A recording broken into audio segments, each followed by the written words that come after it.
બિલ્ડરનું ઉછામણું સામે આવ્યું છે। અમદાવાદથી સમાચાર સામે આવી રહ્યા છે, જ્યાં સાઉથ બોપલ વિસ્તારમાં બિલ્ડરનું ઉઠમણું સામે આવ્યું છે। પ્રિવિલિયન બિલ્ડકોન એલએલપી નું ઉઠમણું સામે આવ્યું છે। 14 માળની સ્કીમ 22 સ્ટોરી સ્કીમની ઓફિસ બંધ થઈ છે। સ્કીમ બંધ થતા લોકો ઓફિસે પહોંચ્યા હતા।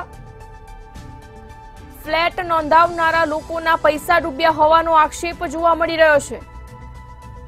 અમદાવાદથી આ સમાચાર સામે આવી રહ્યા છે।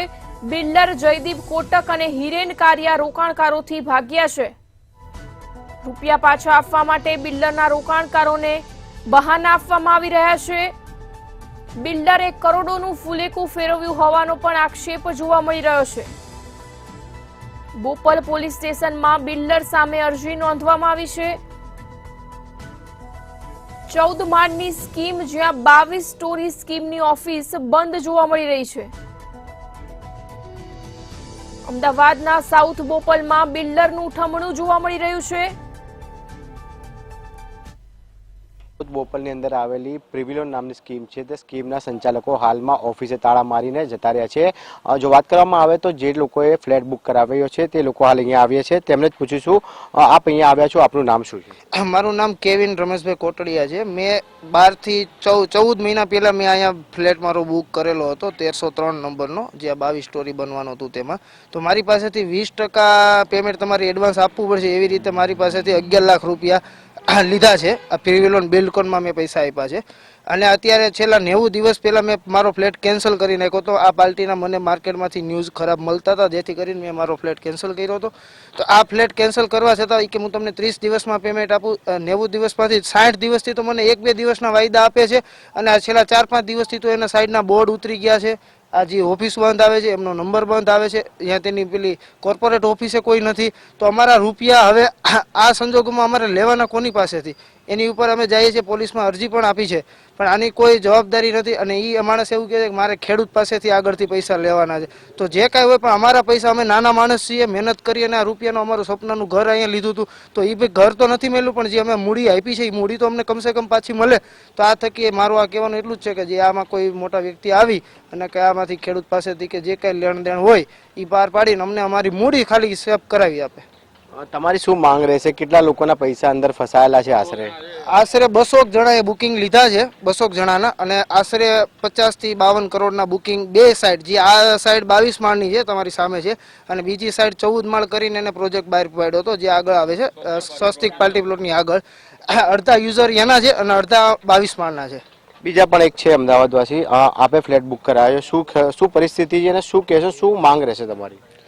મેં માર્ચમાં આ વર્ષે ફ્લેટ બુક કરાયેલો હતો। મેં અને મારા થકે મારા ભાઈએ બી ફ્લેટ બુક કરાયો હતો કે ચલો અમારે રહેવા માટેની સગવડ થઈ જાય, અમારું ઘરનું ઘર જેવું થઈ જાય બધું। પર અમને ઘણીવાર ફોલોઅપ લેવા છતાં અમને એવો જવાબ આપવામાં આવેલો કે થઈ જશે, થોડી ઘણી પ્રોબ્લેમ છે, ડિસ્પ્યુટ ચાલે છે, પછી રિઝોલ્વ થઈ જશે, ઘરની સગવડ થઈ જશે। પર હજી સુધી હવે એકદમથી આ લોકો ક્યાં ગયા, શું છે, કોઈ જવાબ કાંઈ નથી આવતું। મારે બધા પેમેન્ટ આખું મેં એમને ડીપીમાં કરેલું હતું અને હવે એ લોકોનું ના તો કાંઈ સામેથી ઇન્ફોર્મેશન દેવામાં આવી, ના કોઈ જવાબદારી લેવામાં આવી। હવે અહીંયા અમે એને ક્યાં ગોતી, કે એની પાસેથી શું મદદ લે, કાંઈ ખબર નહીં પડતી। બિલકુલથી બીજા પણ એક ફ્લેટ નોંધાવ્યો છે, તમે ફ્લેટ નોંધાવ્યો તો આમાં શું કહેશો? અત્યારે હાલ સંચાલકો શું કહી રહ્યા છે? અત્યારે એમાં એવું હતું કે બે ભાગીદાર હતા। પેલા હિરેનભાઈ કારિયા કરીને હતા, એ જુનાગઢના રહેવાસી હતા, એટલે ત્યાં પછી અમે ન્યૂઝ કઢાવ્યા ને એટલે અમને ખ્યાલ પડ્યો કે ત્યાં પણ આવી રીતના બધાયનું કરીને આવી ગયા છે। ટોટલી લોકોએ કંઈક અમૃત બિલ્ડકોન કરીને નામ હતું, એમાંથી 10 પ્રોજેક્ટ અને બીજા છેલ્લા 1-2 પ્રોજેક્ટ હતા, એમાં આવી રીતે બધાયનું અહીંયા અત્યારે બોર્ડ પડી ગયા છે, તમે જોઈ શકો છો બધાય। અને ત્યાંથી એ લોકો બધા કરીને જ આવ્યા હતા હિરેનભાઈની। હવે અહીંયા જયદીપભાઈ કોટક કરીને એક છે અને હિરેનભાઈ કારિયા, એ બે ભાગીદાર હતા અને અમે ફ્લેટ બુક કરાવ્યો, પછી અમે કેન્સલ કરાવ્યો, પછી જવાબ નથી આપતા સરખી રીતે અને ટોટલ 60 કે 70 કરોડ રૂપિયા એમને આપવાના છે પાર્ટીને, અને ખેડૂત પાસેથી ખાલી બે જમીનના ખેડૂત પાસેથી ખાલી 35 કરોડ રૂપિયા જેટલું જ લેવાનું છે। હવે એ ખેડૂત પૈસા આપે તો અમને શું અડધા રૂપિયા આપશે એવું અમને લાગે છે, કારણ કે એ આમાં બંગલા બુક કરાવી લીધા છે 6-6 કરોડ રૂપિયાના। પછી ત્યાં હિરેનભાઈએ ફાર્મ હાઉસ લઈ લીધું છે 5 કરોડ રૂપિયાનું, કરોડ રૂપિયાની ગાડી લઈને ફરે છે, એવું બધું કરે છે। પણ અહીંયા અમને પૈસા, અમારા પૈસા બધું તાગડ ધીંધા કરે છે ટૂંકમાં। બિલકુલથી હાલમાં તો જે પ્રમાણે આક્ષેપો થઈ રહ્યા છે કે જે બિલ્ડરો છે તે બિલ્ડરો હાલ લોકોના પૈસા લઈને તાગડ ધીંધા કરે છે, શું કહેશો આપ? સાહેબ મેં આજથી 2 વર્ષ પહેલાં ત્યાં ફ્લેટ અને દુકાન બંને બુક કરાવી છે. મારા તો 40 થી 45 લાખ રૂપિયા છે. હવે એમના ત્યાં ઓફિસ જવામાં આવે છે તો એવું કહે છે કે તમે મને ટાઈમ આપો કે હું તમારા પેમેન્ટ પાછું આપીશ. હવે તો કોઈ જવાબ બી આપતા નથી, ફોન બી રિસીવ કરતા નથી અમારો કોઈ. હવે અમે અમારી બધી મૂડી આમાં લગાવી દીધી છે કે હવે કોઈ આવીને અમારી મદદ કરે તો સારું એમ. આમાં બિલકુલથી લોકો ક્યાંક ને ક્યાંક છે મદદની આશા રાખી રહ્યા છે. આપનું નામ શું છે? આપે બુક કરાવ્યો છે ફ્લેટ? મારું નામ મનીષભાઈ વિષ્ણુભાઈ વ્યાસ. મેં માર્ચ મહિનામાં ફ્લેટ બુક કરાવડાયો હતો અને 7.5 લાખ રૂપિયા ચેકથી ટોટલી આપેલા છે. હવે રેરા આવશે એમ કરીને લંબાએ રાખ્યું. આજે 9 મહિના થયા તપાસ કર્યું ત્યારે હમણાં છેલ્લા દિવાળી પછી ખબર પડી કે ભાઈ પાર્ટીમાં કંઈક ફોલ્ડ છે.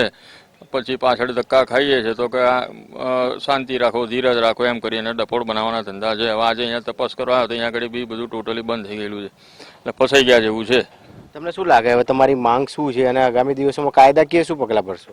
અમારી માંગ તો અમારે ખાલી જે મૂડી છે એટલી જ પાછી લેવાની છે, વધારે કોઈ આશા બી રાખતા નથી.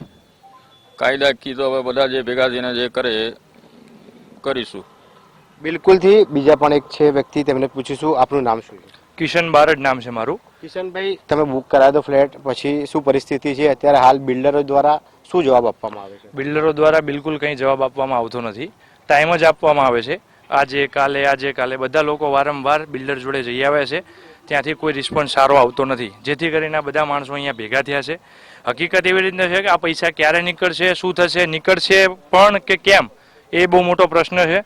હવે ભેગા થયા છીએ, વિચાર એવી રીતનો છે કે સરકારની આમ મદદ લેવામાં આવે. બધા લોકો ભેગા થઈ એક રોડ મેપ બનાવવાની ગણતરી કરીએ છીએ. બધા સાથે મળી અને જે તે ઉપર અધિકારી સાહેબ છે, પીઆઈ સાહેબ છે, એસપી સાહેબ છે, સીપી સાહેબ છે, અહીંયા સુધી ગણતરી છે. ગાંધીનગર જઈએ, ગૃહમંત્રી સાહેબને આવેદન આપીએ, સીએમ સાહેબને, કેમ કે આ કરોડોની વાત છે. આ જે 22 માળનો પ્રોજેક્ટ છે અહીંયા જે દેખાય છે એ 22 માળના પ્રોજેક્ટમાં પણ પાટિયા ઉતરી ગયા છે. બાજુમાં 14 માળનો પ્રોજેક્ટ છે, ત્યાં પણ પાટિયા ઉતરી ગયા છે. એ લોકોએ આ ઓફિસને તાળું મારી દીધું છે. તેમની ત્યાં જે ઓફિસ છે જે ભાઈ સિંધુ ભવન રોડ ઉપર, ત્યાં આગળ બિલકુલ કોઈ સ્ટાફ આવતો નથી, દરવાજો ખુલ્લો મૂકી દીધો છે. હરેક વ્યક્તિ એને બહુ જ કોન્ટેક્ટ કરે છે, ફોન કરે છે, કોઈ જવાબ આપતા નથી. હવે એ ભાઈએ રાતોરાત બિલ્ડર થવા માટે થઈને બધાની જોડે અહીં આગળ દસ્તાવેજ કર્યો નથી અને પૈસા લઈ લીધા છે બધાના. અહીં આગળ આ જે ઓફિસ ખોલીને બુકિંગ લેવાનું ચાલુ કરી દીધું છે. પૈસા બધાના લીધા, ક્યાં આપ્યા, શું કર્યું એનો કોઈ હિસાબ કોઈ આપતો નથી એ ભાઈ, કે નથી કોઈ. એટલે ટૂંકમાં એની ભાગી જવાની તૈયારી હોય એવું પણ અમને લાગે છે. એટલે અમે મીડિયા અને હવે પછી સ્ટેપ બાય સ્ટેપ બધા મળી અને નક્કી કરવાની ગણતરીમાં છીએ કે હવે આગળ શું કરીએ તો આ મરણ મૂડી સમાન આ બધા લોકોના, મારા બધાના પૈસા કેમ કરી નીકળે એના માટેની હવે આગળ કંઈક કરશું. અને મીડિયા થકી પણ તમને એક અમારી નમ્ર વિનંતી છે કે આને આગળ થોડુંક સ્પિરિટ કરો જેથી કરીને બધા લોકોની કંઈક મદદ થાય. બિલકુલથી જો વાત કરવામાં આવે તો સાઉથ બોપલની અંદર જે સ્કીમ આવેલી હતી કે પ્રિવિલોન નામની જે સ્કીમ હતી, 22 માળની સ્કીમ હતી. લગભગ જો વાત કરવામાં આવે તો 50 કરતાં પણ વધારે જે લોકો છે તે અત્યારે હાલ પ્રિવિલોન સ્કીમ આગળ ભેગા થયા હતા, પરંતુ કોઈ પણ પ્રકારના જે સંચાલકો છે, જે ડાયરેક્ટરો છે, કોઈ પણ પ્રકારનો જવાબ આપતા નથી. તેમની હેડ ઓફિસ છે, તે હેડ ઓફિસમાં પણ કોઈ પણ વ્યક્તિ છે તે જવાબ આપવા માટે તૈયાર નથી. એટલે કહી શકાય કે જે લોકો આખી જિંદગી મૂડી ભેગી કરીને પોતાનું ઘર વસાવવા માટેના પ્રયત્ન કરતા હોય છે, પરંતુ ક્યાંક ને ક્યાંક આવા લેભાગુ બિલ્ડરોના કારણે જે લોકો છે તે લોકો ક્યાંક ને ક્યાંક પરેશાન થતા હોય છે.